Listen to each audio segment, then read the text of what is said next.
We are getting ground reports from Dwarkadhish in Gujarat. Massive lightning strike and heavy rains in Gujarat.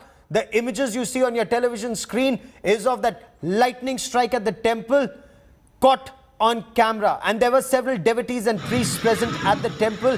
Devotees say it's a miracle that despite the lightning strike at the temple and it hit the structure, not just the flagstaff, not one devotee was injured. There was some damage to the flagstaff on the temple. There was some damage around, but none of the devotees present were injured. Union Home Minister Amit Shah spoke to the Dwarkadhish temple administration. He's taken stock of the situation. I quickly want to cut across to India Today's Gopi Maniar for more on this story. Gopi, आज दोपहर क्या हुआ द्वारकाधीश पर? आपने वहां के पुरोहित से बात की, क्या बताया उन्होंने?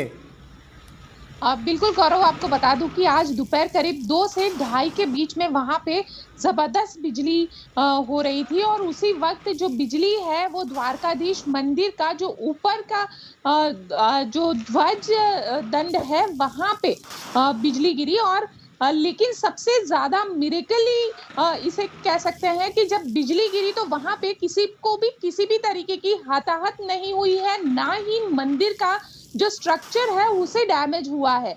और सबको ये जानकर हैरानी होगी कि जो पूरा मंदिर है, करीब 500 साल पुराना ये मंदिर है, वहां पे ये बिजली गिरी, बावजूद उसके किसी भी तरीके के मंदिर के स्ट्रक्चर को कोई डैमेज नहीं हुआ है। वहां के जो डिस्ट्रिक्ट ऑफिसर है उनके साथ हमारी बातचीत हुई, उन्होंने कहा कि उन्होंने पूरा जो मंदिर का ब्यौरा है वो किया है, लेकिन कहीं पे भी स्ट्रक्चरल डैमेज उनको नहीं देखने मिला है। सिर्फ जो ध्वज वहां पे लगा हुआ था, मंदिर के ऊपर जो ध्वजा रहती है उसको थोड़ा बहुत डैमेज हुआ है, इसके अलावा किसी भी तरीके का डैमेज नहीं हुआ है। लोग जो वहां पे मौजूद थे, जिन्होंने भी ये पूरे हादसे को देखा है कि किस तरीके से वहां पे बिजली हो रही थी और बिजली गिरी है, ये हर कोई मान रहा है कि इट्स अ मिरेकल और भगवान श्री कृष्ण की कृपा थी कि इतनी जबरदस्त बिजली होने के बावजूद भी किसी भी तरीके का कोई डैमेज नहीं हुआ है। गौरव। गोपी, फिलहाल इस जानकारी के लिए धन्यवाद। Lots of reactions also coming in from the temple. Let's quickly listen in. 12 से 4 बजे का बीच का जो माहौल था, जो बारिश थी वो इतनी भयानक थी कि आप बिलीव नहीं कर सकते हो कि ये प्रोग्राम सक्सेस हो गया। ध्वजा चढ़ेगी 5 बजे की, लेकिन उनकी मर्जी थी तो 5 बजे ध्वजा हमने चढ़ाई। मंदिर के शिखर के ऊपर जब वो बिजली गिरी तो सिर्फ मंदिर और पब्लिक को कोई नुकसान नहीं हुआ है, नुकसान सिर्फ जो हुआ है वो ध्वजा जी का ही हुआ है। हम लोग बहुत डर गए थे, बट यहाँ पे कुछ मतलब पब्लिक को और मंदिर को कुछ नहीं हुआ, सिर्फ ध्वजा को थोड़ा नुकसान हुआ है और कुछ नहीं।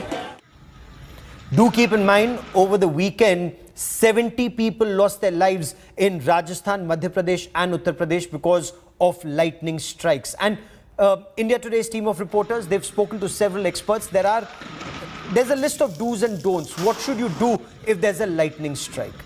Now, the moment you hear thunder, you see lightning, if possible, just rush indoors. Make sure you do not take shelter under an isolated tree.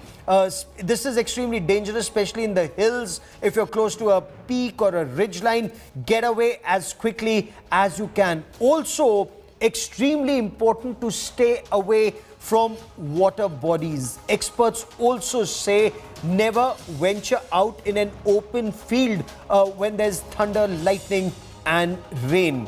Avoid taking a shower or bathing during a thunderstorm. Outdoors, stay away from fences.